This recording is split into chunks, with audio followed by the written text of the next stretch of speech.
Bienvenue dans Corps en Mouvement, le podcast qui parle du lien entre danse, bien-être et performance sur le long terme. Corps en Mouvement, ce sont des conversations authentiques et inspirantes de danseurs de bachata, de West Coast Swing et d'autres danses duo et aussi solo qui partageront au micro leur parcours, leurs défis et leur routine bien-être. Mais il y aura aussi des spécialistes du mouvement qui interviendront ici, comme des préparateurs physiques, des ostéos, des coachs mentaux, et qui raconteront comment ils accompagnent le danseur tout au long de sa carrière. Je suis Elisa May, danseuse, professeure de bachata et instructrice pilates certifiée. Ma mission, aider les danseurs à progresser et à s'épanouir dans leur art grâce à des sessions de pilates spécialement conçues pour eux. Alors que tu sois amoureux de danse ou simplement curieux, ce podcast est une invitation à explorer, à réfléchir et s'inspirer. Si tu aimes ce podcast, n'hésite pas à le soutenir en le likant et en le partageant à une personne qui aimerait le découvrir. Bonne écoute et bienvenue dans Corps en Mouvement. Je reçois dans cet épisode Savannah, une danseuse de 24 ans pour qui la danse a toujours été une évidence. Issue d'une famille où la danse est au cœur du quotidien, elle a commencé le modern jazz à 4 ans avant de découvrir les danses en duo à 6 ans, influencée par sa mère, professeure de danse. Depuis toujours, elle évolue entre deux univers, la danse solo et la danse duo. De ses débuts entre les Sables d'Olonne et Nantes à son arrivée à Genève à Biodyne Studio, Savannah a rapidement trouvé sa voie dans l'enseignement de ces deux styles. Mais c'est dans le West Coast Swing qu'elle s'épanouit pleinement, notamment avec son partenaire Joao. Une danse fluide et créative marquée par une grande liberté d'expression et une influence contemporaine qui lui permet d'apporter une touche unique à son style. Elle nous expliquera d'ailleurs ce qu'est le West Coast Swing et comment elle y apporte sa propre vision, modernisant la discipline sans en perdre l'essence. Compétitrice aguerrie, elle gravit rapidement les échelons et perfectionne sans cesse ses routines, que ce soit à travers le stretching, le renforcement musculaire ou l'ajustement progressif de sa technique. Son entraînement intensif avec son partenaire s'accompagne d'une attention particulière à la récupération, notamment via la cryothérapie, pour mieux gérer les courbatures et la fatigue. Son quotidien est rythmé par la préparation de l'US Open, les workshops et les festivals, tout en s'intéressant de plus en plus à la préparation mentale, un sujet qui commence à émerger dans le milieu du West Coast Swing. Dans cet épisode, elle partage avec nous son parcours, sa vision de la danse et les coulisses de son entraînement. Bonne écoute! Hello Savannah! Salut! Comment vas-tu? Eh ben très bien, toi aussi? Oui, très bien. Merci d'être là. Merci à toi. Ça me fait très plaisir de t'accueillir aujourd'hui pour parler de toi, de ton parcours et de ce que tu fais aujourd'hui. J'ai cru voir hier que vous aviez présenté votre routine que vous avez présentée à l'US Open, on en reparlera juste après. Comment ça s'est passé hier? Eh bah super bien, on était contents de pouvoir le faire enfin un peu à la maison parce que en plus c'est la salle où on s'entraîne le plus.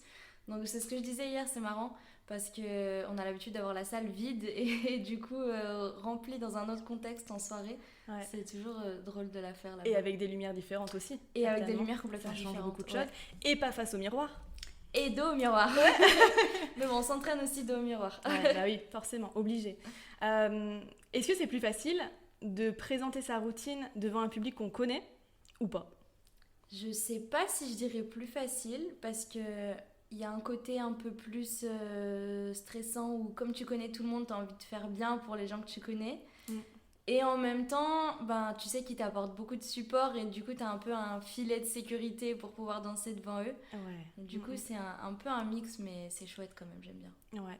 Moi, je m'étais fait la même remarque. J'avais dit à Dani, donc Dani, qui est mon partenaire de danse en bachata, avec qui j'enseigne, avec qui je fais des compétitions aussi, je lui disais que je stressais beaucoup plus quand le public, je le connaissais, quand c'était un public familier. Et la compète au Mexique, zéro stress. Ouais. Alors, il y avait de la préparation mentale, bien sûr. On en parlera d'ailleurs de la préparation mentale, mais étonnamment, sur une grande scène, moins de stress. Ouais, pas le même stress. Pas le même stress. Je suis d'accord. Ouais, tout à fait. D'accord. Tu es danseuse professionnelle, tu es professeure de danse, tu es aussi compétitrice. Oui. Est-ce que ça a toujours été une évidence pour toi de faire la danse ton métier? Ouais. Sans aucun doute, ouais. À partir de quel âge tu t'es dit je veux faire de la danse, mon métier? D'aussi loin que je me souvienne, je devais avoir 6 ans. Ah ouais. Ouais, tu sais, c'est un peu le rêve des petites filles quand tu commences la danse hyper jeune. Qu'est-ce que tu veux faire plus tard? Bah, je vais être danseuse, sans vraiment savoir ce que tu veux faire exactement. Ouais. Et tu te dis au début, enfin, plutôt mes parents se disent au début, ça va changer en grandissant, mais en fait, non, pas du tout. Non. Pas du tout, au contraire. Au contraire, et jusqu'au lycée même, comme la question elle ne changeait pas, et ben, tu finis par te dire, bon, bah, j'y vais en fait. Les choses sérieuses commencent. J'y vais. Tu viens d'une famille artistique ou pas du tout? Ma maman est prof de danse à deux, donc tout ce qui va être rock, salsa, bachata. Ah, elle fait tout ça? Ouais, elle fait de la bachata? Ouais, ouais. Bah, à petite échelle, parce qu'elle fait ça chez nous, au Sables-d'Olonne, donc c'est pas une grande ville. Ouais, mais bon, elle a toujours dansé aussi. Bon. West Coast Swing aussi? Aussi West, ouais. Ok. Et du coup, ça veut dire que petite, tu étais déjà dans les studios de West Coast Swing, enfin, tu voyais ce qu'était le West Coast Swing. J'ai commencé par le rock. Mais je dansais même dans son ventre parce qu'elle s'est pas arrêtée, du coup ah ouais, c'était une évidence. Jusqu'à terme. Ouais, elle a toujours dansé. Et je me souviens même pas de comment j'ai commencé le West Coast Swing, tellement je la suivais partout, et j'ai aucun souvenir de quand elle m'a dit viens, je te montre les pas. Et sinon la danse de manière générale, tu me disais en off que tu l'avais commencé à l'âge de 4 ans. Ouais. Avec du modern jazz. Ouais, c'est ça. Enfin, surtout l'éveil à cet âge-là. Mais ouais, dans l'école de ta maman ou dans une autre école? Non, parce que du coup, ma maman, elle a une association qui est principalement les danses à deux. Et du coup, j'avais dans une association au Sable aussi, quand j'étais petite, à 4 ans, modern jazz. Donc, la danse, tu l'as commencé très très jeune. Qu'est-ce que tu as fait ensuite, à part le modern jazz? Comment la suite s'est déroulée? Ouais, alors le modern jazz, je dirais que ça a été ma ligne directrice. Modern jazz un peu contemporain après par la suite, parce que j'en ai toujours fait. Ouais. C'est un peu ma danse de cœur. Et à l'âge de 6 ans, je crois que ma maman m'a mis aux danses à deux avec un ami qui était à l'école avec moi, le fils d'une amie à elle, pour pouvoir, parce que les garçons à cet âge-là, c'est pas évident dans la danse. Donc, rock à 6 ans, et après, dans l'association où je faisais la danse en solo, elles ont commencé à se diversifier et à proposer plein d'autres cours, et je passais ma vie là-bas. Donc, j'ai ajouté très rapidement un peu de hip-hop, un peu de contempo. J'ai fait très jeune aussi, alors pas du tout dans cet asso, et je sais pas non plus comment je suis arrivée là, mais j'ai fait la danse tahitienne. Ah ouais? Ouais. Sympa. Ok. Et quoi d'autre? Bah après, du rock et tout ce qui est danse à deux, je les ai toutes un peu faites avec ma mère, salsa, bachata. C'est comme ça que j'ai appris, sans les pratiquer de ouf, mais en avoir connaissance et connaître, voilà, c'est ça. Plus que le pas de base. Exactement, j'ai dû faire quelques cours de danse africaine aussi. En fait, j'ai jamais fait d'autres sports que la danse, mais par contre, j'ai vraiment fait la danse. T'as touché à toutes les danses? J'ai touché un peu à tout, ouais. Et oui, t'as toujours été du coup dans cette zone géographique, ou est-ce qu'à un moment donné t'as bougé et tu es allée ailleurs avant d'arriver bien sûr à Genève? Il y a eu quelque chose entre deux? Ouais, je suis restée beaucoup au Sable jusqu'à mes 15 ans, 16 ans. Et après, j'ai fait mes 2 dernières années de lycée à Nantes, au conservatoire régional de Nantes. Donc j'étais en internat, sport-études, avec à peu près danse le matin, école le matin et danse l'après-midi. Ok, donc c'est là où vraiment les choses effectivement devenaient un peu plus sérieuses, où tu t'es dit il faut que je consacre plus de temps à la danse, et si je veux en faire mon métier. Je consacrais déjà toute ma vie à la danse. Si j'étais pas à l'école ou au collège, j'étais en cours de danse.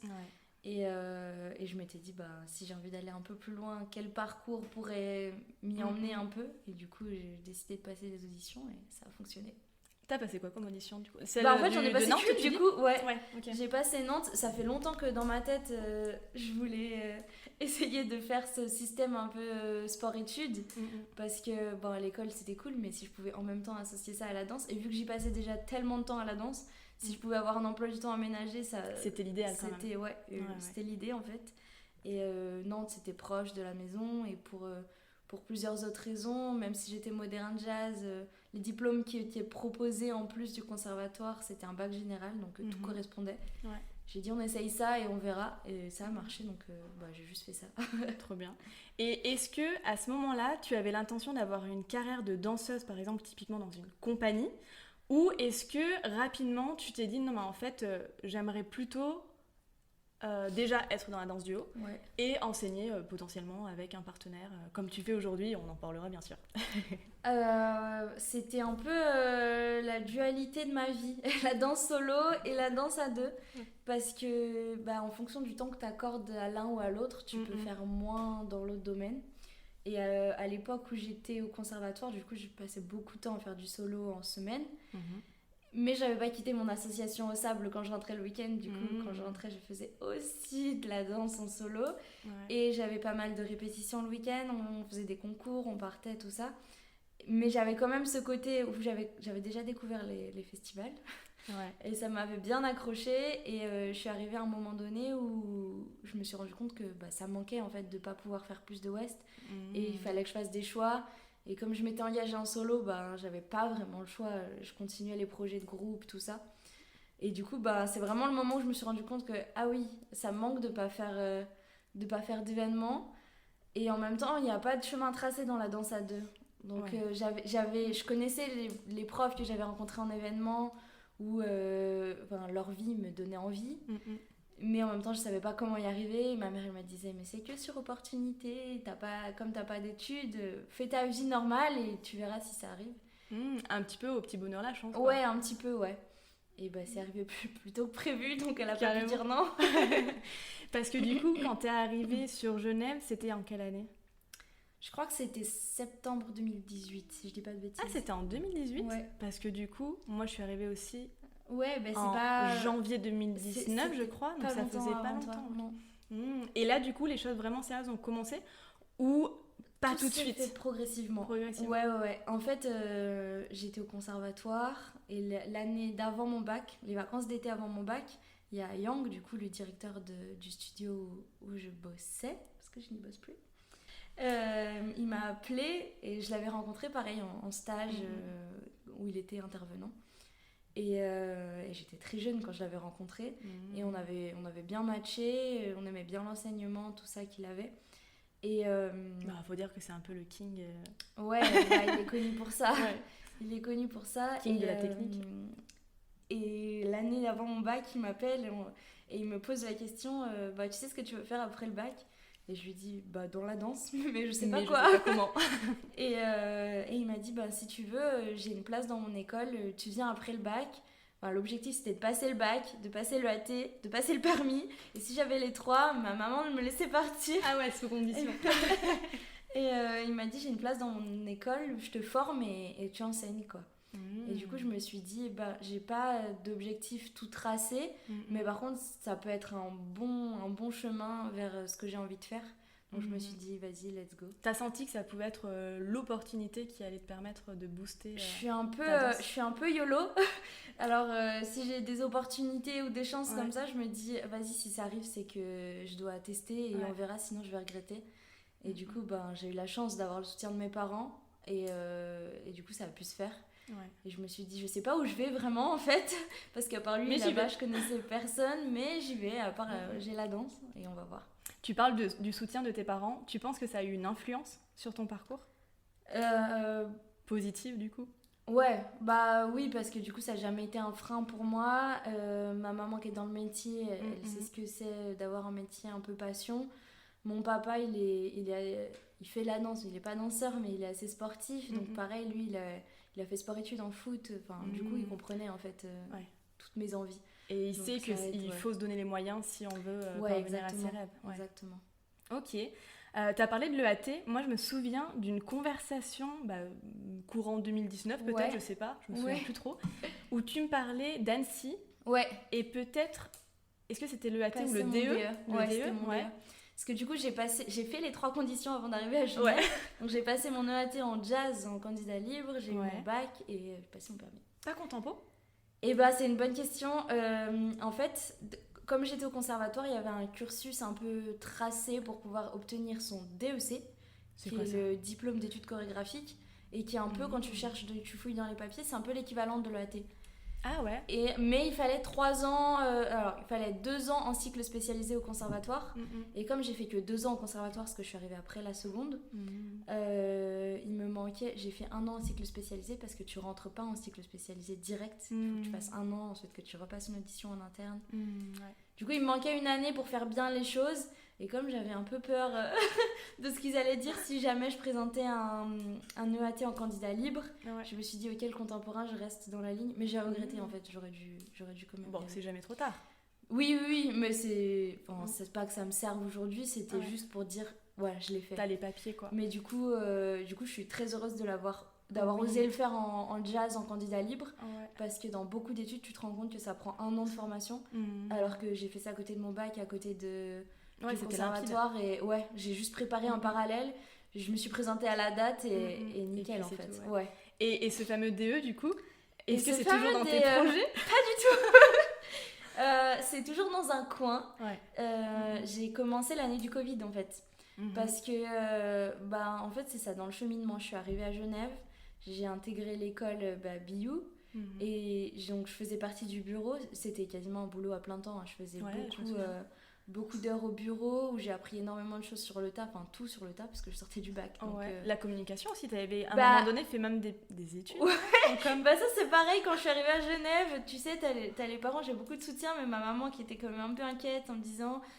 T'arrêtes quand même les études, est-ce que tu veux pas quand même garder quelque chose? Du coup, pour la rassurer, je pense plus pour la rassurer, j'ai dit oui pour faire des études par correspondance avec le CNED, donc c'était un BTS communication. Ouais, exact. Et honnêtement, ça a dû durer 2 mois.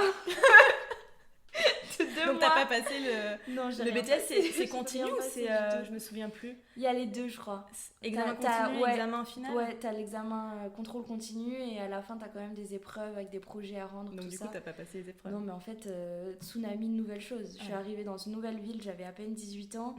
J'avais un appartement, je vivais toute seule, j'avais un nouveau métier, trop de choses à gérer. Genre même émotionnellement, j'étais là, trop de nouveautés pour réussir à continuer ça à fond, quoi. Ah, mais c'est certain.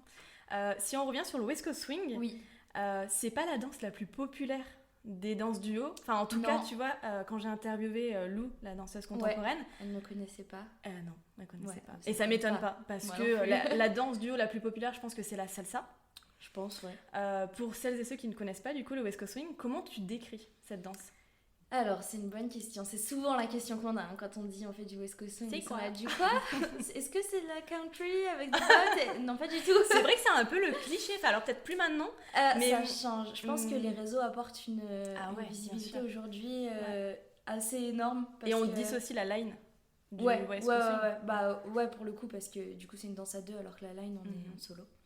Mais je dirais que c'est une danse du coup, de la côte ouest des États-Unis, qui pourrait être associé à une version moderne du Lindy Hop. Parfois, le Lindy Hop, c'est un peu plus connu. Alors, c'est une danse swing moderne. Donc, c'est quelque chose qui, aujourd'hui, est de plus en plus accessible, parce que ça se danse sur n'importe quelle musique, tout style de musique. Donc, on dit souvent, t'allumes la radio et tu es censé pouvoir danser sur le style que tu entends. Donc, ça, c'est assez chouette. Et il y a une grande place à l'expression pour les deux, aussi bien pour la follower que le leader, donc cavalier, cavalière.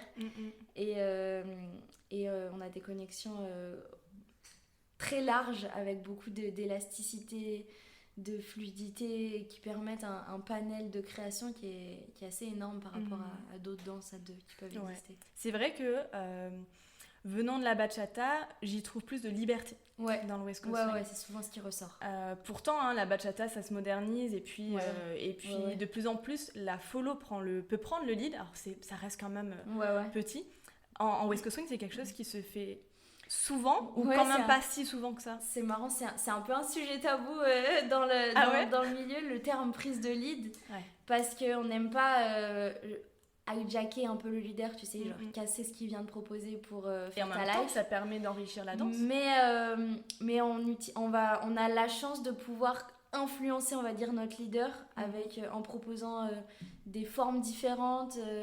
Il y a beaucoup de techniques qu'on utilise finalement au contemporain, de danse contact ou des danses à 2, où on utilise justement ces connexions qui sont assez fortes en Ouest et qui permettent de proposer des nouvelles portes au leader, mais sans en casser ce qu'il a proposé en énergie première. C'est rigolo que tu parles de la danse contemporaine, parce que c'est quelque chose qu'on remarque, en tout cas que je remarque étant ancienne danseuse contemporaine. Et effectivement, il y a une fluidité, et puis chez les danseurs, chez les Westies Ouais. qui ont fait de la danse contemporaine, ça donne une danse qui a plus de mâche, Complètement. plus ronde, avec une possession de l'espace aussi qui est différente. Complètement. Et je pense à Yacoub, Et mais je sais pas conscience s'il en a réellement corporelle. fait. Si, je crois qu'il vient du classique même. Il vient si du je dis classique, pas de ok. bêtises. Mais en dans tout cas, solo, ouais. on sent chez certains danseurs qu'il n'y a pas que le West Coast Swing, Ouais. qu'il y a peut-être Ouais. effectivement de la danse classique, mais la danse contemporaine, effectivement, Ouais. beaucoup. Est-ce que tu as l'impression que ça t'influence positivement, que ce soit en termes d'échauffement ou même Complètement. pour ta danse, pour nourrir ta danse? Complètement. Ouais. Complètement, justement ce que je te disais en termes de conscience corporelle, en termes d'énergie, d'aller explorer un peu en dehors des sentiers battus, un peu en dehors du cadre justement. Ouais. Ça c'est cool, ça m'aide énormément. Et dans mon enseignement, ça m'aide aussi l'approche que j'ai pu avoir avec la danse solo. Ouais. Et dans les explications, dans les exercices, c'est un truc que je me sers beaucoup. Ouais, Beaucoup, ça apporte aux élèves Complètement. de sortir de la technique West, même si elle est indispensable, mais ça permet de mieux comprendre peut-être certaines choses. On a un petit chat qui est avec nous et qui met sa queue sur les amandes. S'il te plaît, Jill. Ben oui. Par rapport au West et par rapport aux influences, Oui. le West forcément ça se modernise au fil du temps. Moi je le vois en bachata, la bachata se modernise énormément parce qu'il y a plein d'influences, plein de danses qui viennent nourrir la bachata. Ouais. Bon, les puristes sont moins contents de ça parce qu'ils s'y retrouvent pas forcément. Toujours. Est-ce que dans le West, tu remarques certainement une évolution? Quel regard tu portes sur cette évolution? Et aussi, est-ce qu'il y a des danseurs qui vont apporter une dynamique différente du West Coast Swing classique traditionnel, je dirais. Ouais. Complètement. Je pense que pareil qu'en bachata, il y a toujours des puristes qui sont très attachés aux origines. Principalement d'ailleurs aux États-Unis, parce que la danse, elle vient de là-bas. Donc il y a toute une génération... L'âge moyen est un peu plus élevé là-bas, parce que justement, ça fait tellement partie un peu de la culture aussi, surtout sur la dimension blues, parce que ça, c'est quelque chose... Ah oui, c'est un sujet, ça. Ça revient énormément, même à l'US Open, la compétition qu'on fait aux États-Unis.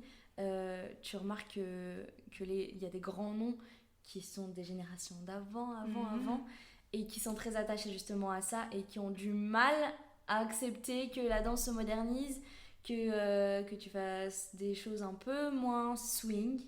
Le côté swing, ça revient souvent. Et pourtant aujourd'hui, y a pas mal de danseurs qui utilisent l'appellation modern swing.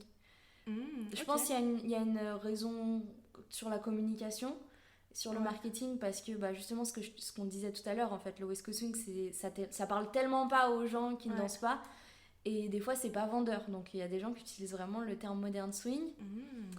Et après il y a cette influence, je pense, un peu danse contemporaine qui s'est vraiment développée ces dernières années. Moi j'aime bien parce que ça va vraiment avec mon univers et mon background, mais je pense que c'est important de pas être extrémiste, tu sais, de garder un peu l'essence de la danse, et de savoir comment on peut mixer un peu ces deux pour pouvoir en changer l'identité sans dénaturer ce que c'est. Tout à fait. Et justement, il me semble, d'ailleurs tu pourras parler un peu de ce que c'est le Jack and Jill, mais j'ai l'impression que, alors peut-être pas pour les novices ou les inters, j'en sais rien, je dis peut-être une grosse bêtise vu que je suis une baby Westie, mais plus pour les avancés et encore plus pour les All-Stars, à un moment donné, il y a du blues dans le Jack and Jill, parce qu'on doit vérifier certainement qu'il y a les bases peut-être du West Coast. Alors dans toutes les compétitions qui vont être officielles, c'est vrai qu'il y a toujours, presque toujours un blues dans les prelims, donc qui sont les qualificatifs un peu pour pouvoir passer en finale. Il y a 3 danses en général, 3 musiques, et ils essayent de varier les styles, donc au moins les styles ou les vitesses. Donc il y a en général toujours un blues, une lente et une rapide. En général. Parce qu'avec le temps, c'est vrai qu'en Europe, il y a des endroits où il y a des fois pas de blues. Mais parce que je pense que c'est quelque chose qui est moins ancré dans nos origines à nous et dans notre culture. Et puis peut-être moins accessible. Est-ce qu'il y a des... Oui, alors j'en pense à certains, j'ai pas forcément leur nom, j'oublie. Mais il y a quand même dans les festivals souvent des profs qui enseignent un West avec un peu plus old de blues, non? Ouais, complètement. Ouais. Il y en a en plus qui viennent des danses swing, qui viennent du Lindy Hop, qui viennent du boogie. Et du coup, ça fait vraiment partie de leur ADN de danseur. Ouais. Et donc, c'est hyper important de continuer sur ça. Et ils sont hyper bons là-dedans. Mais je pense que c'est comme dans tout domaine, même si je prends l'image de l'école, tu sais, des fois on est meilleur dans une matière que dans une autre. Et ben c'est pareil dans la danse, il y a des choses qu'on maîtrise plus que d'autres, on a nos zones de confort et les autres. Ouais, bah oui. Et du coup, mais c'est trop cool justement parce que je trouve que la danse, le West Coast Swing, c'est vraiment une danse où on peut vraiment avoir une identité hyper forte en tant que danseur. Et dans les couples, il y a plein de couples qui ont des styles complètement différents. Ouais. Ah oui. Et du coup, effectivement, comme tu dis, il y en a qui sont plus old school, un peu plus blues, et il y en a qui vont être vraiment très contemporains. Ouais. Tu parlais d'Yacoub tout à l'heure, Yacoub et Emeline, je pense que c'est ceux qui ont la plus forte identité de danseurs, qui ont développé vraiment leur truc, qui ont été très loin et qui essayent aujourd'hui de se rapprocher, de se raccrocher un petit peu plus aux racines pour mélanger avec ce qu'ils ont. Mais c'est sûr que eux, pour le coup, ils ont apporté une image au West. Elle, sur les réseaux, la première, tu vois, ça rend un peu accessible aussi l'image de notre danse, finalement. Ouais. Et je pense aussi aux styles de West qui vont être un peu plus effet waouh. Je pense à Thibaut et Nicole. Moi, j'adore. Mais je sais que ça plaît pas à tout le monde parce que justement, il y a ce côté wow qu'on n'a pas forcément dans le West Coast plus traditionnel. Un peu plus acrobatique, finalement. C'est vrai que il en faut pour tout le monde, je pense. Donc, il y en a qui vont plus s'identifier à Nicole, il y en a qui vont s'identifier peut-être plus à un style un peu plus classe, élégant. Je pense à Virginie Massart. En fait, avec toutes les identités, il y a de quoi s'identifier partout, ou en tout cas d'être touché plus ou moins par les danses des autres. Nicole, c'est une machine. Grave. Nicole, c'est vraiment une machine qui a des capacités de ouf, qui a peur de rien. C'est trop qui prend des risques parfois. Qui prend des risques de ouf. Mais c'est un peu à l'américaine peut-être, non? Je pense aussi à Tatiana qui aussi prend beaucoup de risques. Je pense que ça fait partie un peu aussi de comme tu dis, de ce qu'ils ont l'habitude de faire là-bas. Maintenant, elle a une certaine maîtrise. Le danger, c'est quand il y a des filles qui veulent reproduire ce qu'elle fait et qui ont un peu tendance à se jeter en espérant qu'on les rattrape. Que ça passe. Mais des fois, c'est un peu dangereux. C'est clair. Mais non, c'est vrai qu'eux aussi, ils ont une grosse influence sur la communauté en ce moment. Et c'est canon aussi ce qu'ils font dans leur domaine, quoi. Carrément. Depuis que je te connais, j'ai vu ta danse changer, évoluer, plutôt évoluer, parce que changer, je trouve que ça donne un petit côté radical. C'est une danse qui est beaucoup plus confiante, mature, qui a gagné en maturité. Est-ce que, vu que tu es quand même très jeune, et certainement que tu es une des plus jeunes, non? Il y a plus jeune que moi, mais c'est vrai que... En partnership comme ça? Ouais. Ah ouais? Ouais. Mais tu restes quand même malgré tout très jeune par rapport... Je fais partie du panel des jeunes, c'est vrai. Par rapport à d'autres qui sont plus vieux, forcément, qui sont plus expérimentés aussi. Est-ce que c'est facile justement pour toi de faire ta place dans ce milieu-là où justement il y a beaucoup de profs qui sont plus âgés et plus expérimentés? C'est pas quelque chose que les gens me font ressentir, au contraire. Je pense que moi avec moi-même, oui. Mais parce que je me mets la pression, que j'ai envie de bien faire, que tous les gens qui m'entourent, ils sont à la fois très inspirants et en même temps t'as envie de faire aussi bien qu'eux. Mais bon, ces gens ils ont tous commencé aussi. Bien sûr. Et non, c'est pas quelque chose qu'on m'a fait sentir, vraiment. Au contraire, les gens ils sont en général plus impressionnés avec plutôt du respect par le fait que je sois jeune et déjà dedans. Et en général, en plus, quand tu commences jeune, c'est que t'as déjà beaucoup d'expérience aussi. Donc il y a personne qui a jamais remis un peu la légitimité. Mais toi, par contre, effectivement... Mais moi-même, avec moi-même, ça c'est vrai. Et je travaille encore. Hein. Bien sûr. Le côté, tu sais, un peu ce côté syndrome de l'imposteur, où tu te sens pas légitime. Oui, bien sûr. Et en fait, il y a ça aussi, c'est que j'ai eu énormément de chance. J'ai travaillé aussi, c'est vrai, mais de monter vite. Oui. J'ai monté vite les échelons de la compétition.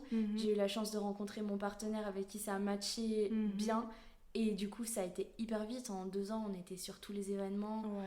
La routine, ça nous a aidé aussi en termes de visibilité. Mais c'est vrai que tout a été tellement vite que moi, je me suis retrouvée là-haut en mode, ok, mais qu'est-ce que je fais là? Déjà, je suis pas prête. Tu parles justement de la compète, le fait de monter rapidement les échelons. Ouais. J'ai l'impression que c'est propre au West, enfin, en tout cas en bachata ça fonctionne absolument pas comme ça. J'ai l'impression que pour devenir légitime en West, il faut justement avoir un niveau suffisamment élevé. Après il y a certainement des exceptions, mais en général on parle, enfin les danseurs, les profs qui tournent en festival, c'est ceux qui sont all-star ou champions. Ouais. Aujourd'hui, dans mon discours, je me détache pas mal de la compétition. J'aime ça parce que je suis challengeuse, mais j'aime bien dire que ça ne devrait pas être lié. C'est lié parce que il y a aussi une question de marketing et de vitrine, parce que plus t'es dans les hauts niveaux, plus tu vas être sur les vidéos qui vont être vues, que les gens vont regarder, et du coup ils vont pouvoir associer... tu vas te faire un nom en fait. Donc en fait, indirectement, oui, c'est ce qui arrive. Ceux qui tournent, c'est qui sont all-stars et qui sont un peu connus. Maintenant, je pense que le niveau de la danse et le niveau de l'enseignement, c'est quand même deux choses différentes. Mais bien sûr, mais c'est un grand débat, ça, justement. Est-ce que le bon prof, c'est aussi un bon danseur? Ou est-ce qu'on peut ne pas décider de pas faire de compétition, parce que c'est peut-être pas notre truc, et être malgré tout un très bon professeur en West? Mais est-ce qu'on sera invité, par exemple? C'est ça. Je pense que tu peux être un très bon prof sans forcément passer par le domaine des compétitions. Mais aujourd'hui, le système, il est tellement ancré que je pense que ça serait difficile de te faire passer si tu fais pas de compétition. Entre les mailles du filet. Ou alors, il faudrait vraiment trouver un chemin, peut-être par les compétitions, mais via les routines ou les chorégraphies. Et du coup, te montrer autrement. Mais bon, comme ça fait partie tellement du système, c'est sûr que ça s'est fait... Enfin, ça a créé un chemin automatique. Tout alors que... Si on glisse vers le sujet de la préparation physique, et ensuite on parlera de la préparation mentale, toi, comment tu t'entraînes en dehors de la salle de sport? Parce que je sais que tu t'entraînes pas mal, on en parlera. Comment tu t'entraînes? Quel rythme tu as? Quelle routine tu as pour prendre soin de toi au quotidien? En termes de physique, du coup. Il y a un moment donné où je faisais pas mal de pilates. Ah, tu fais plus du coup? Non, en fait, on faisait avec en visio avec une prof. On a commencé pendant le Covid et c'était une prof de mon partenaire qui est au Brésil. Ah ouais. Du coup, c'était une prof brésilienne qui a aussi monté sa méthode, qui utilise aussi beaucoup de move flow. Donc, travaille beaucoup sur la fascia des muscles et tout ça. Donc, c'était hyper intéressant et hyper cool. Maintenant, il y a une réalité financière aussi qui s'est installée, qui fait que je peux pas suivre financièrement des cours de pilates réguliers. Mais c'est vraiment quelque chose que j'aime bien. Et d'ailleurs, j'étais au Brésil en fin d'année dernière. Et on est retourné prendre des cours en présentiel, du coup. En présentiel, avec des machines cette fois. Les réformeurs. Et j'ai trop kiffé parce que j'ai trouvé comme travail de renforcement hyper complémentaire pour un danseur. Complètement. Parce que du coup, ça travaillait vraiment le corps plutôt dans l'allongement. La salle, j'aime bien, c'est intéressant. Mais pour l'explosivité, la performance. Ouais, exactement. Mais c'est moins adapté avec un travail d'allongement plutôt musculaire. Et puis aussi coup, pour prendre soin de toi sur le long terme. Pour avoir vraiment une discipline qui t'accompagne dans tout ton parcours de danseuse et qui soit sans impact. Complètement. Et du coup, protecteur de tes articulations, de tes muscles. C'est très démocratisé au Brésil, le pilate? Je crois que le fait de prendre soin de son corps, c'est très démocratisé là-bas. Il y a un culte. Il y a un culte du corps là-bas qui est assez énorme. Donc c'est assez naturel pour n'importe qui finalement, même pas dans la danse, d'aller à la salle, de faire du pilate, de faire... Donc c'est ancré dans leur quotidien en fait.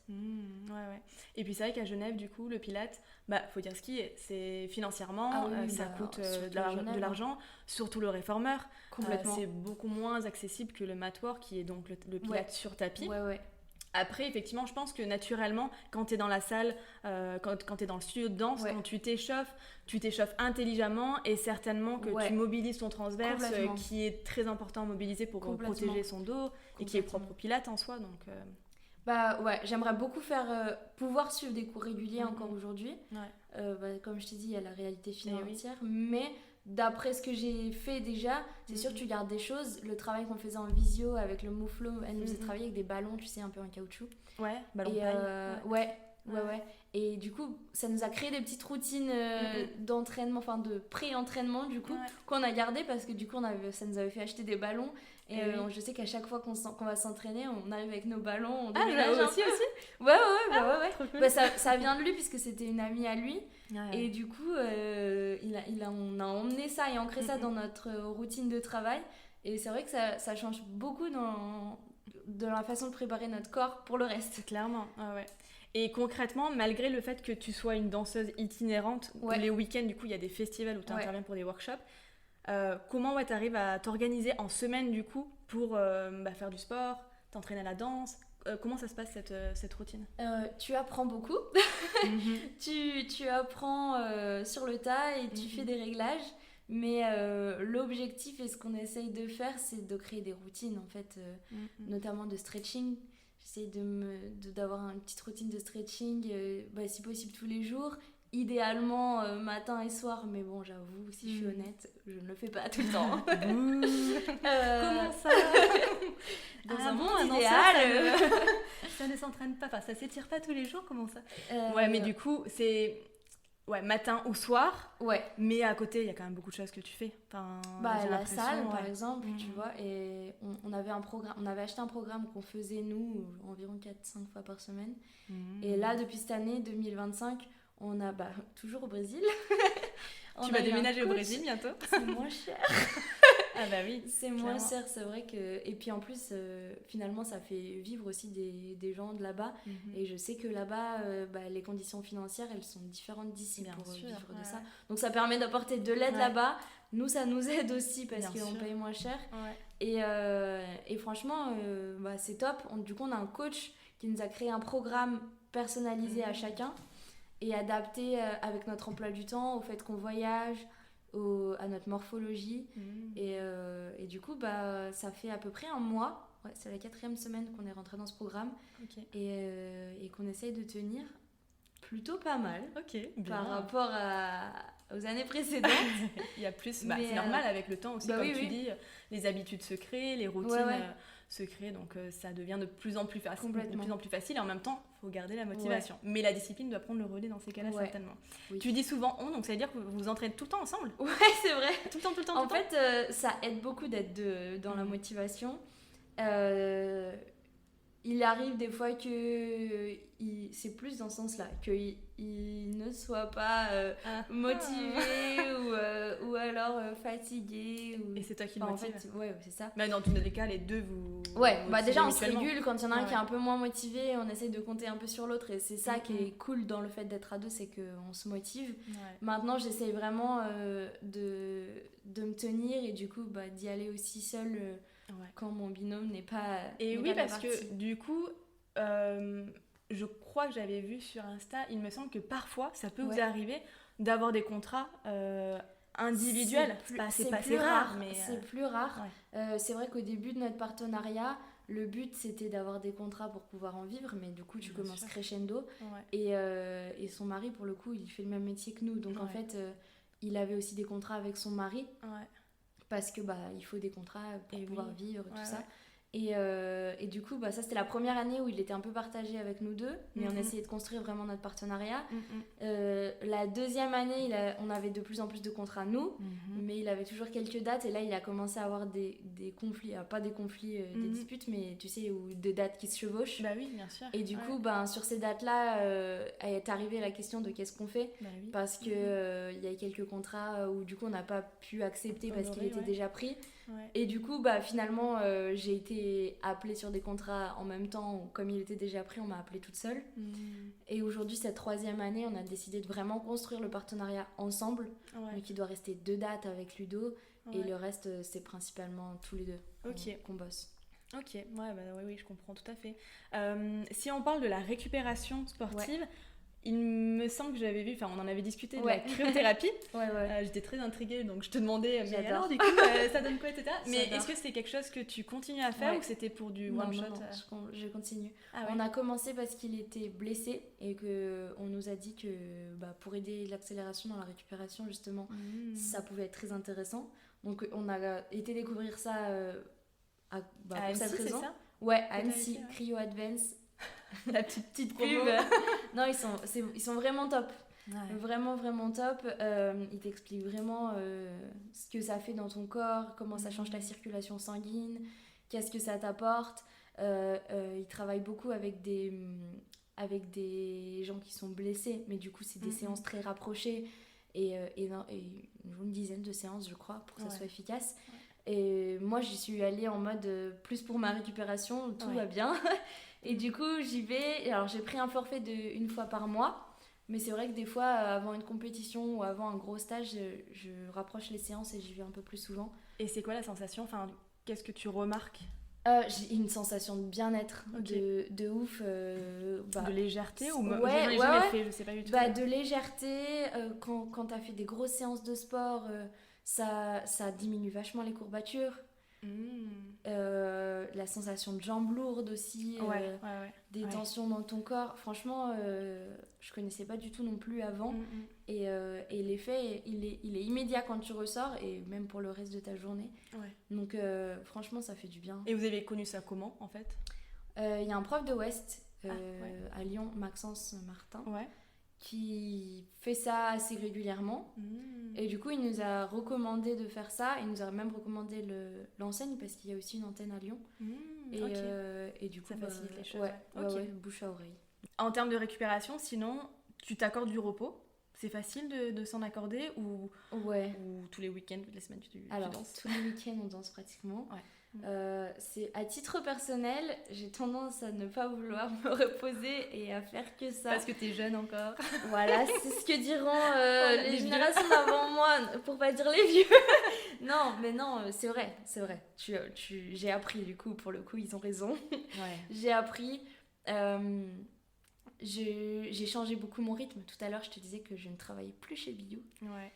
Au fur et à mesure que nos contrats ils ont évolué, tu dois ajuster. J'ai ajusté, c'est ça. J'ai commencé à réduire. J'ai arrêté de travailler au bureau. Ensuite, j'ai commencé à réduire le nombre de cours. Ensuite, j'ai réduit les jours de cours. Donc, je travaillais l'année dernière que le mardi, mercredi. Mais je donnais 12 heures de cours sur 2 jours.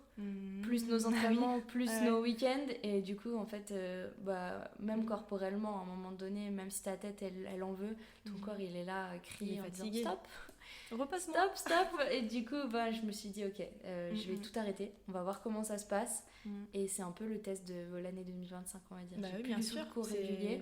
Et j'ai que notre travail de partenariat. Et du coup, vous avez votre calendrier là qui est bloqué pour toute l'année ? Ou il reste encore principalement des dates, jusqu'à juillet, on est full, pratiquement. Jusqu'au Wotipi ? Même après le Wotipi, on a un stage d'une semaine Westy Camp, je crois que c'est à la montagne, qui est un format d'une semaine un peu vacances. Et du coup, après ce format-là, août, on n'a pas grand-chose. On a peut-être parce que tu vas prendre des vacances toi aussi, non ? Peut-être que je vais prendre des vacances. C'est important on essaye. Là, tu vois, cette année, on a essayé d'avoir un week-end off par mois au minimum. Et en août, c'est vrai, c'est la période un peu plus calme en général. Du coup, on arrive à prendre un peu des vacances à ce moment-là. On reprend au septembre, où on a déjà quelques contrats, septembre, octobre. Et c'est surtout la dernière ligne droite vers novembre, où il y a l'US Open. Bien évidemment. Et d'ailleurs, je voulais en parler. L'US Open, vous avez participé 3 années d'affilée. Oui. J'imagine que vous voyez une évolution entre la première et la troisième. Complètement. À la première, comment vous étiez sentie ? Et comment vous étiez préparée ? Alors, on a fait la routine parce que tous les deux, c'est ce qu'on préfère, la dimension chorégraphique dans la danse. Et du coup, on était un peu... tous les deux, c'est le moment où on s'est reconnectés, on va dire, à nous et à ce qu'on aime. Parce que ça faisait 2 ans, 3 ans que j'étais déjà chez Biou, à Genève. Et du coup, j'avais un rythme de vie qui était bien, mais très tranquille. Et du coup, j'étais arrivée, le moment où on a commencé ce projet de routine, j'étais arrivée à un stade où j'étais là, ok, qu'est-ce que je fais ? Parce que c'est cool d'avoir des cours, mais j'ai 20 ans, j'ai envie d'aller pousser plus loin, j'avais une vie très posée, très sécuritaire, et c'est ça. Je me suis dit, si je le fais pas maintenant, je vais le faire quand ? Et lui, il venait de déménager du Brésil. Et du coup, pareil, il n'avait pas encore fait son nom, il dansait, mais du coup, ici, il n'avait rien d'attache et d'officiel dans ce milieu-là pour pouvoir se faire connaître et performer. Et du coup, on est arrivé, on s'est rencontrés et on s'est dit, ok, vas-y, tout s'est fait hyper naturellement. Et du coup, je pense que c'était un peu la libération de ça y est, on se lance, on est trop contents. Donc la première année, on était vraiment genre, c'était le feu, on était hyper excités. On s'entraînait tous les matins, on se levait à 7h, on allait à la salle, on allait s'entraîner à fond. Et après la deuxième, on a dû freiner du coup. Ah ouais, vous avez freiné, pourquoi ? Parce que vous vous êtes rendu compte que c'était trop et que vous étiez épuisé ? Ouais, bah en fait, on a eu plus de contrats, du coup plus de boulot, et du coup bah, il a fallu équilibrer en fait. Parce que du coup la première année, on avait plus de temps aussi, comme on avait moins de contrats, plus de temps à consacrer aux entraînements, à la préparation de la routine. Et l'effet nouveauté, tu sais jamais en fait comment ça va se passer, donc au moins tu donnes tout et après bah ouais, c'est ça exactement. Après tu régules. Votre chorégraphe c'est toujours la même, il me semble. C'est Nini, Virginie Grondin, du coup la partenaire de Maxence Martin. Ouais, c'est toujours elle. Elle est top parce que elle crée sur nous, donc c'est vraiment pas une chorégraphie qu'elle nous prépare en avance et qu'elle nous livre. C'est vraiment adapté un peu à nos corps et nos manières de bouger. Et il y a un vrai accompagnement aussi. On n'achète pas une chorégraphie, c'est vraiment du coaching. Du coaching, ouais, sur n'importe quelle question, on l'appelle, on l'envoie un message et elle répond. Et coaching présentiel, pour avoir une idée pour celles et ceux qui nous écoutent, si on parle de la dernière par exemple, vous avez eu combien d'heures de coaching avec elle ? Je saurais même pas dire. Beaucoup ou pas forcément ? Ouais. Énormément. Donc beaucoup d'allers-retours à Lyon ? Ou c'est elle qui venait peut-être ? Complètement. Non, on a été à Lyon énormément. En vrai, il y a des chances qu'un jour je finisse à Lyon avec le temps que j'y passe. C'est vrai qu'à Lyon, ça bouge bien. Ça bouge bien. Et puis, il y a une grosse communauté de gens là-bas. Du coup, on a un gros cercle aussi amical et social là-bas. Donc, c'est vrai qu'on a construit clairement, on a construit une partie de notre vie là-bas. Ouais, ça m'étonne pas. Ouais. En dehors de la compétition, du coup, et des workshops que tu donnes, tu m'avais dit en off que ça t'était arrivé de ressentir une grosse fatigue. Ouais. Comment tu gères ça, justement, sachant que t'as des contrats, tu dois les honorer ? Je pense que c'est important d'essayer d'apprendre à se connaître et pour savoir comment est-ce que tu te recharges. Ouais. Et comment tu te recharges, toi ? Alors j'ai besoin des moments où je me repose et je fais rien, ou de me dire j'ai rien de fixe, tu sais, genre une heure de rendez-vous, genre des journées où genre il y a rien, je fais juste ce que j'ai envie. Maintenant j'aime bien avoir des moments seuls, mais je suis pas trop une solitaire non plus. Du coup il me faut des petites périodes seules vraiment pour me recharger, ça je pense que c'est important. Et après j'aime bien avoir des choses que j'aime faire complètement déconnectée de la danse. Là justement en 2025 je cherchais, je me disais j'ai plus de cours, faut que je trouve des occupations mais des trucs que j'aime bien faire et qui me relaxent. Je me suis remis complètement aléatoire, mais je me suis remis à faire des bracelets brésiliens. Excellent. Mais c'est super chouette. Mais tu sais, un peu de manuel, quelque chose tu réfléchis pas, tu fais ça, tu regardes la télé en même temps. Même lire, j'aimais bien lire et j'avais plus le temps en fait et perdu un peu le plaisir. Du coup j'essaye de m'y remettre aussi, de lire, d'écouter des choses, tu vois, même les podcasts, en fait d'avoir vraiment des trucs à faire en dehors de la danse qui me permettent de déconnecter complètement avec et qui te permettent de ne pas utiliser ton corps du coup. Et qui me permettent de ne pas utiliser mon corps. Et tu parlais du coup des bracelets, de la création de bracelets. Est-ce qu'il y a d'autres disciplines créatives que tu aimes bien, des activités créatives? Tu vas rigoler. Pendant les vacances chez mes parents en fin d'année, comme j'étais à la recherche d'avoir des activités comme ça et que j'aime bien justement tout ce côté un peu artistique, manuel, je m'étais donné pour objectif d'apprendre le ukulélé. Ah ouais. C'est super cool. Mais du coup chez mes parents il y en avait un, d'où le fait que je me suis dit pourquoi pas.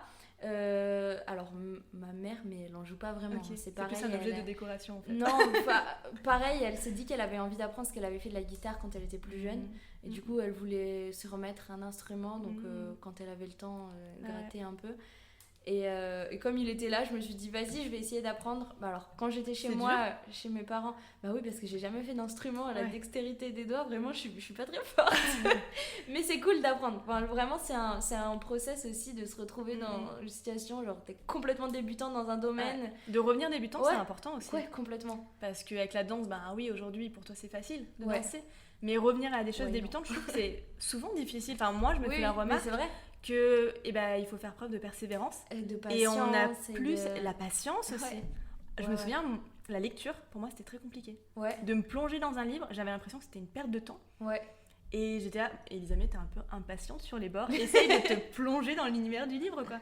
Mais oui, c'est important de revenir à des disciplines où t'es totalement novice. C'est ça. C'est ça. Mais du coup, ici, j'ai pas encore acheté mon ukulélé. Du coup, j'ai pas repris. Mais ça fait partie des choses que j'ai envie de faire. Des projets trop bien. Super.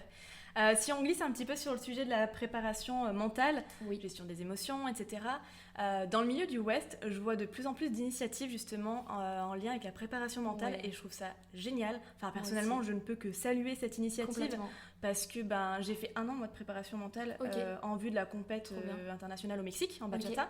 Tu t'es fait suivre du coup ? Ouais, par une coach en prépa mentale et qui c'est son métier quoi. Chouette. Et je découvrais parce que jamais j'aurais pensé en faire et c'est via mon ostéo de l'époque qui me l'avait conseillé justement. Et du coup dans la région ici ou ouais, elle est sur Annecy. Ok. Trop intéressant. Et elle viendra d'ailleurs sur le podcast. Trop chouette. Hâte d'écouter. Grave. Non, c'est vraiment très intéressant et puis on apprend beaucoup de choses sur soi. Ouais.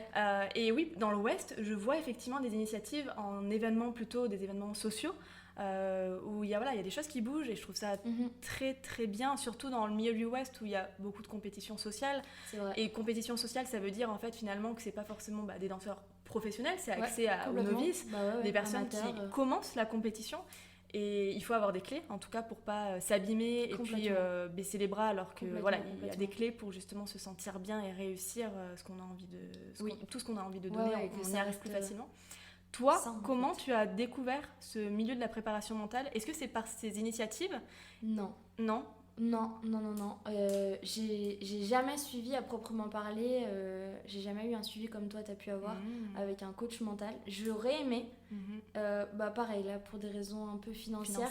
J'ai fait les démarches, j'ai fait des premiers rendez-vous d'approche, tout ça, mais c'est vrai qu'au niveau du budget je pouvais pas me le permettre. Enfin en fait on a l'impression que je suis hyper pauvre. Mais c'est vrai que en fait, de la danse, ça dépend de là où tu veux mettre l'argent et du coup j'ai fait des choix de les mettre ailleurs pour le moment. Disons déjà qu'un billet pour aller aux États-Unis par exemple.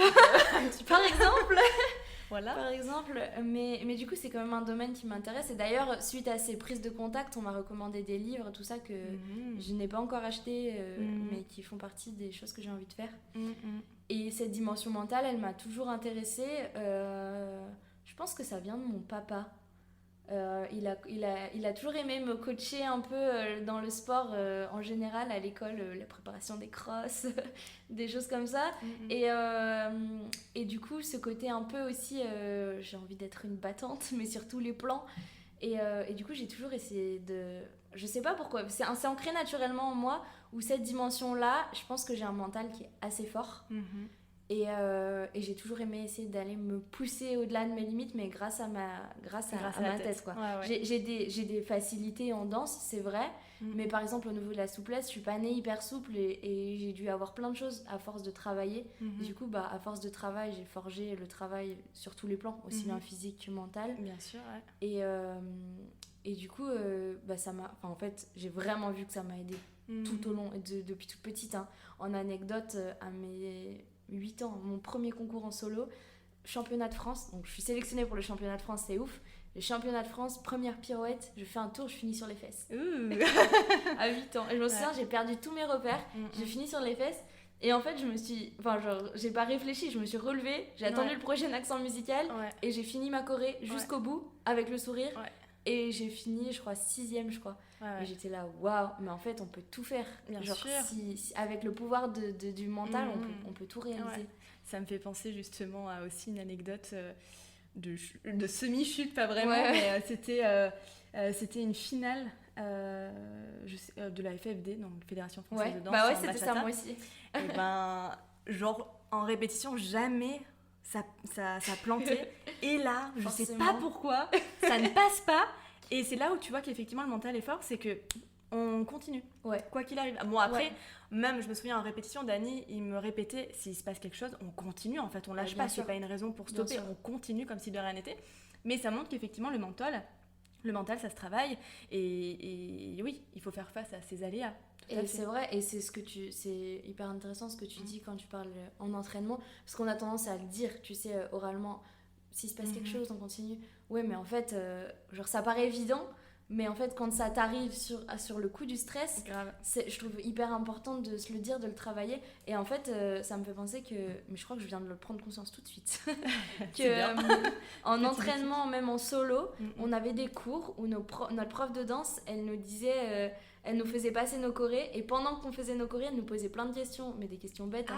Pour nous forcer à essayer de rester concentré. Et je pense que tout ça...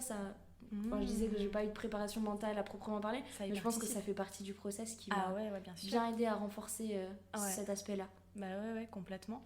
Et dans un contexte compétition, avant compète justement, est-ce que toi ou tous les deux vous avez des petits rituels? Des petits rituels pour justement ne pas trop stresser. Contexte d'improvisation, non, pas forcément.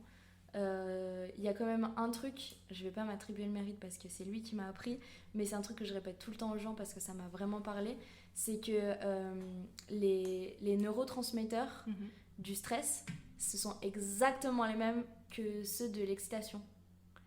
Et du coup, le fait dans des situations de stress, de changer ton message mental en disant je suis pas stressée, je suis excitée de danser, à force, le pouvoir de la pensée, c'est tellement les mêmes neurotransmetteurs que si tu changes toi juste le message que tu te dis, ben en fait ça fonctionne.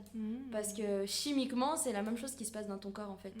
Ah, intéressant, ouais. Et lui il a toujours été... Et lui en fait je crois que c'est sa coach qui a dû lui apprendre, enfin je sais pas, mais en tout cas c'est un process qu'il fait tout le temps. C'est devenu naturel. Et c'est devenu naturel, ça se fait tout seul en fait. Et du coup c'est un stress qui le porte et moi pareil, l'adrénaline c'est un stress que et c'est important j'adore d'avoir du stress. Ouais, si t'en as pas, tu te dépasses pas. Ouais, il y a moins d'efforts, il y a moins d'intérêt même. Complètement. Mais ouais. T'es stressée toi de nature ou pas? Non, pas du tout. C'est vrai. Trop bien. Pas du tout. Pas trop bien, comme on disait, c'est important d'avoir ce stress positif, l'adrénaline. C'est vrai. Mais oui, alors tu seras pas anxieuse par exemple à l'idée de faire ta routine. Je suis pas anxieuse. Après, c'est sûr, il y a peut-être des fois où il y a des jours où tu le sens un peu plus stressé que d'autres, mais globalement, non, j'ai pas un stress paralysant, j'ai vraiment cette adrénaline qui me porte et j'adore ça. J'adore ça. Dans le contexte West Coast Swing, il n'y a pas d'audition comme en danse contemporaine ou ailleurs où tu dois passer des auditions pour entrer dans des compagnies de danse. Pour autant, ça ne veut pas dire que tu te remets jamais en question et que tu n'as pas de doute. Est-ce que ça t'est arrivé d'avoir, peut-être lié à une blessure ou pas forcément, de te remettre en question ce que tu fais, te sentir illégitime, comment tu as vécu ces moments-là et qu'est-ce qu'il en ressort en fait? Pour sûr, c'est arrivé et ça arrive encore et je pense que ça arrivera toujours et que finalement c'est important parce que c'est ce qui fait grandir. Jamais lié avec une blessure, je touche du bois parce que j'ai jamais vraiment eu de blessure. Tant mieux. Donc ça c'est cool. Mais c'est sûr, en fait la danse c'est un sport mais ça reste un art et du coup ça vient de toucher intérieurement. Donc des fois... il suffit d'un jour ou d'un moment où t'es pas forcément bien émotionnellement et du coup c'est dur d'aller puiser les ressources en toi pour sortir quelque chose. Tu danses un peu ce que tu es donc du coup il y a eu des moments où c'est plus difficile. Alors soit pour le coup t'arrives à utiliser ça dans ta danse pour lâcher vraiment et là c'est cool et des fois en fait justement là t'arrives plus à prendre le dessus mentalement et c'est l'émotionnel qui vient prendre le dessus et c'est plus compliqué et du coup c'est les danses que j'aime le moins quand ça arrive là parce que je reste dans ma tête finalement tu sais cette petite voix qui te dit et si tu fais ça mais mon Dieu t'as déjà fait ça 1000 fois tu vas être ridicule il y a eu des fois justement où dans un contexte de workshop ou de compète, alors compète oui on peut facilement se dire là c'était moins bien que la dernière fois, mais un workshop où là tu te dis en fait le workshop là c'était une catastrophe, qu'est-ce que j'ai foutu, pourquoi en fait moi ça m'est arrivé en workshop, en cours même. Alors après je pense que c'est tout quand ça arrive, je pense que c'est toujours plus catastrophique dans ma tête qu'en réel. Bien sûr, toujours. Mais oui, parce que je me remets extrêmement beaucoup en question. J'ai toujours envie de faire mieux, j'ai envie de faire bien pour les gens. Donc forcément, des fois, je suis là, j'ai pas aimé. Ou alors je vois, je dis, mais ils y arrivent pas, mais c'est moi, j'ai pas trouvé les clés et du coup ça m'énerve. Et c'est difficile de se détacher de ça, justement. C'est difficile. Après, c'est pareil, tu apprends à dire, ok... non mais c'est pas grave, tu feras mieux la prochaine fois et puis après c'est difficile en même temps. Quand tu prends le recul et que tu analyses ce genre de situation, tu dis que c'est difficile d'être extrêmement mauvais parce que je suis pas de nature genre méchante. Je vais pas, à aucun moment, normalement, à aucun moment, les gens qui sortent de mon cours, ils vont se sentir mal. Oui. C'est la dernière chose que je veux et je pense que du coup, les moments où je me suis considérée un peu moins bonne, je pense pas que ça a été genre si catastrophique au point que les gens aient passé un mauvais moment. Et oui. Et puis ce qui est bien dans les danses duo, c'est que tu peux aussi pas te raccrocher, mais ah ouais, complètement. Ton partenaire, il t'aide, enfin, complètement. Il te booste, c'est comme on disait tout à l'heure, mutuellement vous boostez. Ouais. Ah ouais. Totalement. Ouais, c'est un appui qui change tout. Hein. Pour le coup, pour avoir enseigné beaucoup en solo, c'est très confortable d'avoir quelqu'un. Tu enseignes toujours ou pas en solo? Plus en cours régulier. Ouais. Mais c'est vrai que de plus en plus en événement, on me demande des cours de contempo. Et j'adore. Je pense que c'est le rêve, en fait, de pouvoir mixer mes deux univers. Mais oui, mais totalement, je trouve ça très très bien. C'était il y a longtemps, j'avais cru voir une publication du SWAB. Ouais. Pour les enfants, non? Oui, au SWAB, j'ai grandi. Ça a été un gros tremplin pour moi, cet événement. Ouais. C'est un événement qui a lieu sur l'île de Ré et c'est, je crois, le premier événement auquel ma maman m'a emmenée. Donc c'est là que j'ai rencontré, enfin ça a été le point de départ de beaucoup de choses. C'est là que j'ai rencontré Yang, c'est là que j'ai rencontré Olivier et Virginie Massard qui ont énormément d'événements et qui nous ont vraiment aidé à booster notre démarrage et encore aujourd'hui d'ailleurs. Et c'est l'événement où je me suis développée, mais finalement j'ai commencé en solo. Ouais. Et du coup j'ai gardé vraiment longtemps cette dimension solo et encore aujourd'hui quand je vais enseigner là-bas, j'aime bien lui dire mais en fait je suis là en danseuse solo, ça m'arrive pas souvent mais garde-moi avec l'identité que j'ai eue là-bas. Alors oui, je fais du West donc forcément des fois on me donne des cours, Jean il est venu une année, mais j'aime bien garder cette c'est important, cette dimension ça fait solo. Partie de toi, enfin c'est complètement ton identité de danseuse, l'identité de danseuse solo avant tout. Et comme tu disais, j'ai eu cette dimension avec les enfants aussi à cet événement. Et en plus là-bas c'est que des enfants de profs, donc c'est des enfants qui dansent. Et ce que j'ai pu réaliser avec eux, mais ça fait partie des souvenirs les plus incroyables que j'ai jamais eu. Et de les voir grandir aussi, ça c'est un truc. Enfin, moi j'ai toujours aimé cette dimension de coaching, particulièrement avec les nouvelles générations, peut-être parce que je me reconnais en eux et que je suis passée par le même chemin qu'eux. Et je trouve, ça me rend tellement fière de les voir. Aujourd'hui, il y en a qui se professionnalisent, quoi. Trop et bien. Que j'ai vu qui avait 4 ans. Une fierté. Ah ouais, c'est une fierté et en même temps, j'imagine les gens, ils ont peut-être ressenti pareil avec moi quand j'ai grandi. C'est trop ouf de te dire que tu as fait partie à un moment donné de leur petit chemin. Quoi. Ouais. Tu parles de l'identité et justement, en dehors de la danse, tu n'es pas que danseuse, tu n'es pas que prof de danse. Comment tu te définis s'il y a quelqu'un justement qui vient te voir et tu as envie de te présenter autrement que par la danse? Tu dis quoi sur toi? C'est une très bonne question. Et ça sera la note de fin. Waouh. Qu'est-ce que je dirais? Je dirais que je suis une personne plutôt positive, assez relax quand même. Je suis pas une nerveuse. Et qu'est-ce que je peux dire? J'aime plutôt la vie, j'aime m'inspirer des gens qui m'entourent, m'inspirer de ce que je vois un peu partout et souriant. Ouais, souriant. Toujours. Il paraît. Ouais, ça fait partie de moi, ce côté. Et les cheveux frisés, non? T'as les cheveux très frisés, toi, normalement? Ouais, là j'ai triché.